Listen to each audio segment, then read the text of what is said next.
Welcome to DisCo Talk, where we're talking all things all abilities. I'm LANA, the Development Manager here at DisCo. And I'm ALYSSA, Support Worker and Community Content Creator here at DisCo.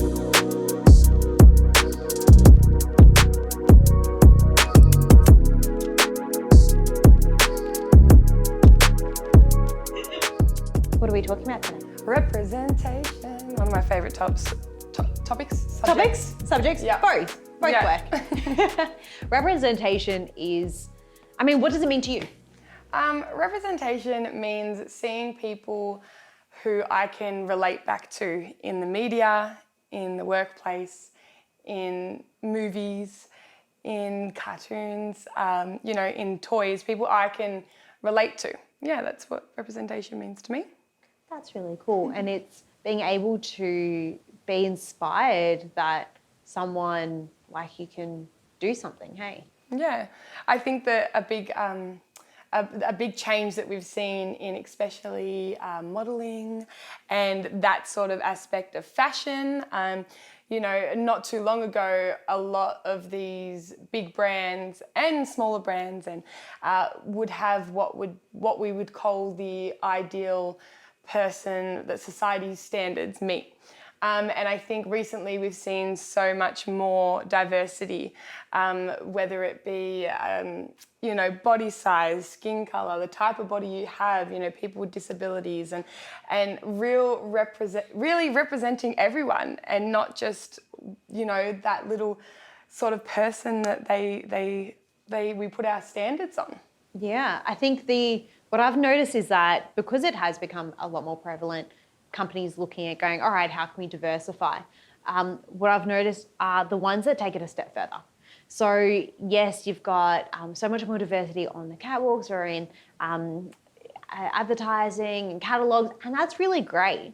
But it's those ones who put further action into it and keep on going and don't just sort of have just an image that they put out there under their brand name. And one that came to mind was actually Tommy Hilfiger. And I had no idea that they actually did so much until I came into this role and started doing a bit more on the social media side.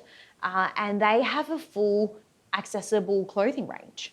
And I never, when I guess I saw that and went, well, of course, if you're an amputee, how many brands are actually out there that accommodate for you?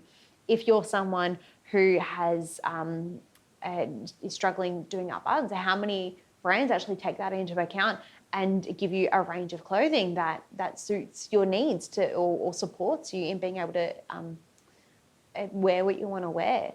So something like that where it takes the next step further and we're seeing that action is really great, and I really want to celebrate that. But I also want to see more. That's one brand, and really probably what I'd want to know is, well, let's take an example of an amputee. How much range of style do they actually have? Where they're not having to alter it themselves or pay extra money for someone else to alter it. Yeah, so I would love to see more brands take a leaf out of that book and start to really accommodate for the diversity that we have. I think definitely with Tommy Hilfiger, it really is actions speak louder than words. They're not just doing sort of that small little part. Especially, I think one thing in the LGBT community is through Pride Month, a lot of people, are hiring queer people to do their modelling and things like that. And it's only through that month. So it's only really through that month, and it's not, and that's kind of at a point where it's like, it should be all year round that we're seeing a diverse range of different people, in media.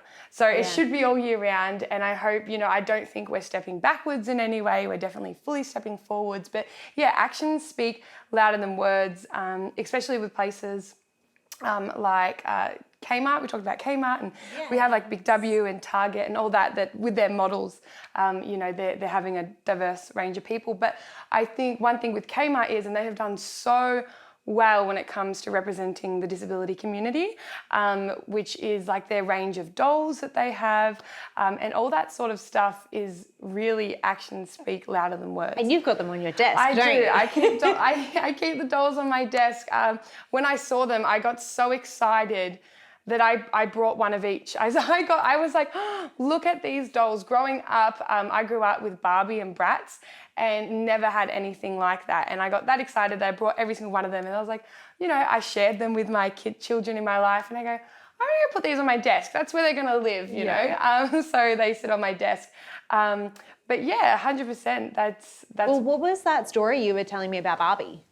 Oh yeah, so with Barbie, so Barbie did release a wheelchair, so a toy that could be played with, and I remember seeing a, I don't know where I saw it, somewhere on the news or something, that Barbie's wheelchair, it wasn't able to fit in Barbie's dream house elevator. So that was something that everyone was kind of like, oh, come on, guys. You know, if you're gonna, take that step, take the big step. Don't just, make sure that that is accessible, That's what elevators are for. So, yeah. It's kind of ironic because I guess as a big company, they then experience something that actually happens in daily life for someone who's a wheelchair user. Yeah. They encounter situations all the time where things aren't designed for them. And that's something that we actively want to see change on, that the world becomes more accessible. And so it's sort of the irony of then this company on a toy scale encountering this problem and going, oh, well, hopefully what occurred to them was, well, if we encounter this problem, what do people? Yeah. And that has hopefully helped them to bring out even more diversity in their range of toys. And I think when it comes to representation, there's a few, there's a lot of different areas. And of course, essentially the goal is that throughout society, we can see representation everywhere. But there's really two main facets to it, isn't there? There's being able to see someone who represents you, so then your dreams are possible.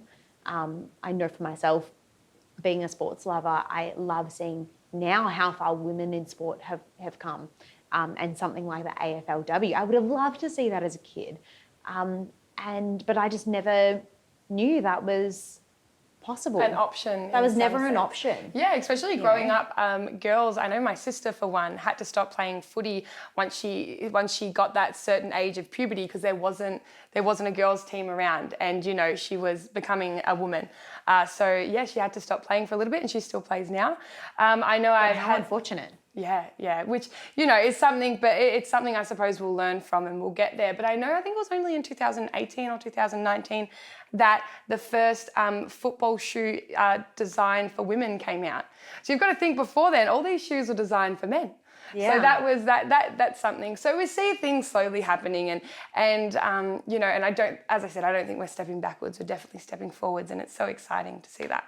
I guess then the second facet to representation is then making these minorities in a way more visible to the broader society, and being able to share stories in different ways and share abilities. So as humans, we can witness one another and see one another for who we are and what we can do and what we can achieve.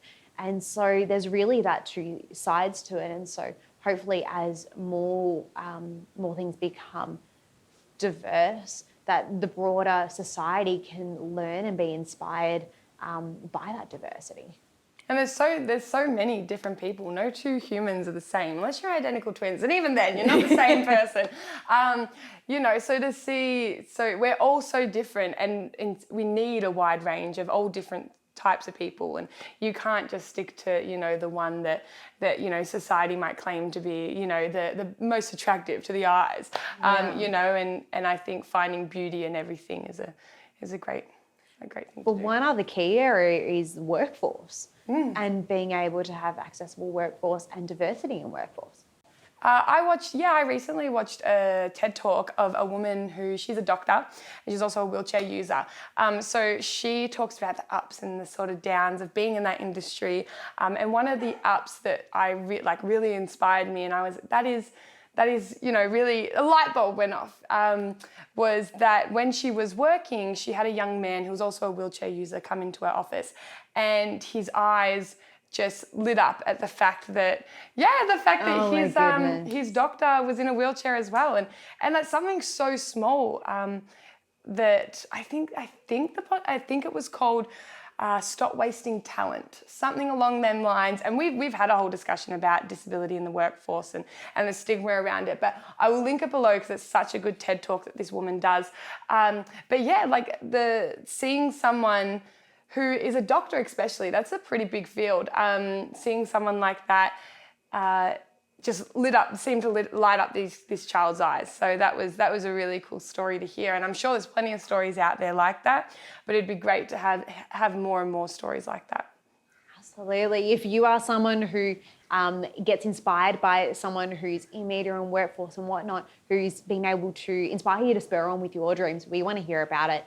In, of course, the same way, if you are someone who is out there doing something amazing and has a story to share of that may be inspiring to someone else who is looking at getting into a particular field, we want to hear that as well. This is, like we said from the very start of this journey, we're committed to making this a space to bringing stories and conversation into the public eye, which I guess is the second facet of all of this, of being able to hear each other's stories as humans and to bring more conversation and awareness to society. And that's what representation is about.